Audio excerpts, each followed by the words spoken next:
Frank is a two-time heavyweight champion. He's an obstacle in my way. He's at the top of the heap, and the only way to become #1 is I have to beat him. I don't care who you are. You want to put on gloves, strap up your shorts, and step in that octagon with me? Prepare to get punched in the face. I'm tired of people asking me if Frank and I are friends. We're not friends. We're going to go out there, we're going to fight, and you're going to see how friendly we are. I have no friends with anybody that gets locked in the octagon with me tonight. All I think about is one thing, and that's destroying the person in front of me. I was there with him, and we take him down. I'm going to break his will.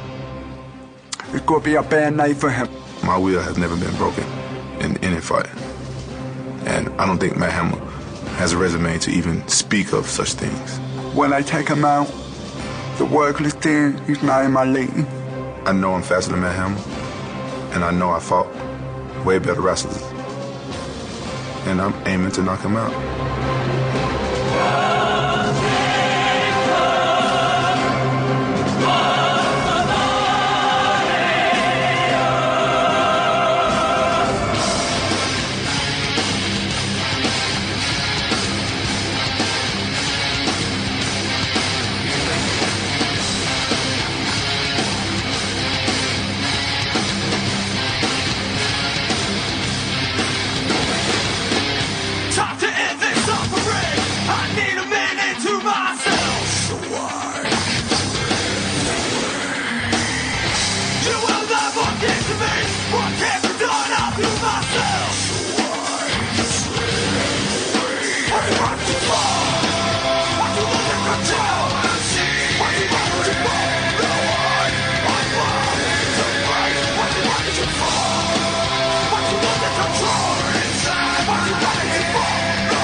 It is great to be back here in Las Vegas, inside the MGM Grand Garden Arena. This is UFC 130, Rampage versus Hamill, presented by Bud Light. Tonight's SAP, brought to you by UFCLatino.com. Tonight's broadcast, available in 100% Spanish and French. Closed captioning, brought to you by Transformers Dark of the Moon, from director Michael Bay and executive producer Steven Spielberg. In theaters in 3D, June 29th. Hi again, everybody. I'm Mike Goldberg. Welcome once again to the Ultimate Fighting Championship. There is only one word that needs to be used when you talk about Quentin Rampage Jackson.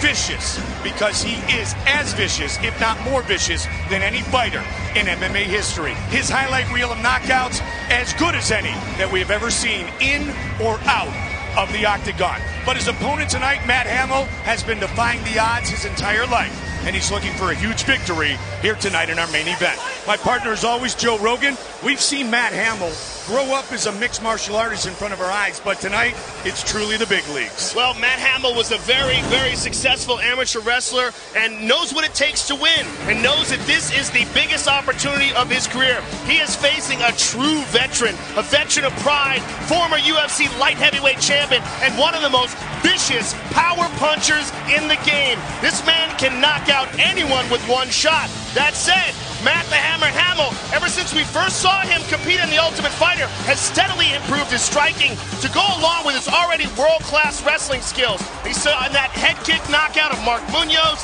He staggered Michael Bisping when he fought him. He's got very, very heavy hands, Mike.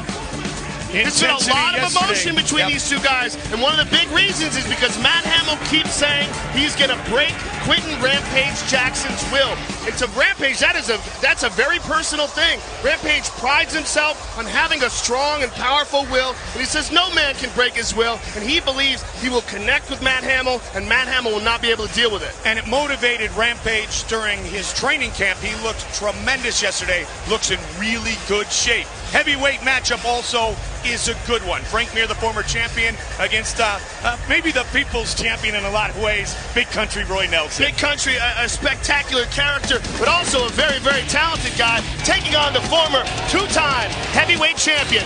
Frank Mir is an incredibly talented guy, and it's really always been in the past about him putting it all together, strength and conditioning and training. But he's done that now, and he comes in a lean 260 pounds. But you cannot ever count out Roy Big Country Nelson, as you see there with his vicious one-punch knockouts of Stephen Struve and Brendan Schaub to win the Ultimate Fighter. He's got world-class jiu-jitsu skills. He's a black belt under Renzo Gracie, and of course that vicious right hand and a tremendous chin. Both men are ready to go to battle. Both men know they can move their way towards a title if they win tonight. Also on the card, a great welterweight matchup.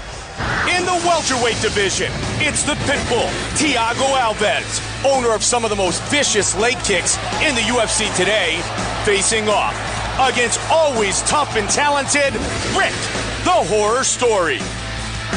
And in the heavyweight division, 6'11", the skyscraper, Stephen Struve returns to the octagon to take on the Hawaiian, 6'7", Travis Brown. Our rules of the octagon are brought to you by the only motorcycles worthy of being in the octagon, Harley Davidson. 3 judges score the bout. All the bouts tonight are scheduled for 3 5-minute rounds. A 10-point plus scoring system is in effect, with the round winner gaining 10 points, his opponent 9 or less, based on effective striking, grappling, aggression, and octagon control.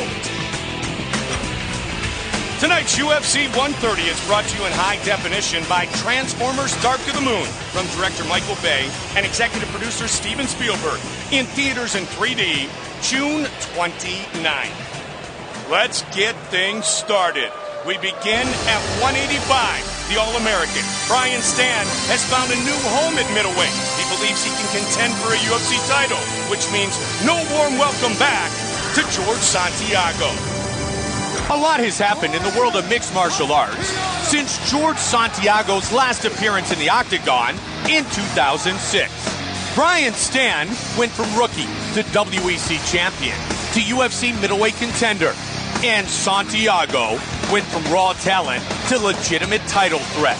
Tonight, these two men meet to find out who will move their career forward. George Santiago is known for having great battles in Japan.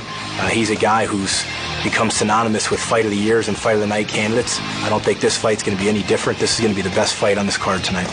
I know he's very good, but I know I have more skills than him, and I'm ready to prove it to the fans that I belong in the UFC. After struggling in his first stint in the UFC, Brazil's George Santiago went back to the drawing board, changed his training and his approach to the sport, and the result has been an 11-1 run that has put him among the elite middleweights in the world. The next step is to come full circle by testing himself against the best in the octagon. I see this fight tonight going with my arm raised by the end of the first round by knockdown or submission. 100% one or the other is going to happen today. Brian Stann's move to the middleweight division from light heavyweight in 2010 was met with many questions. But after the United States Marine Corps veteran submitted Mike Macenzio and knocked out Chris Lieben, the only question left was how long until the All-American is in title contention. Tonight, we might just find out. Everyone comes to the UFC to be a champion. That's definitely my goal. George Santiago's a guy that I need to beat to get one step closer to a title shot.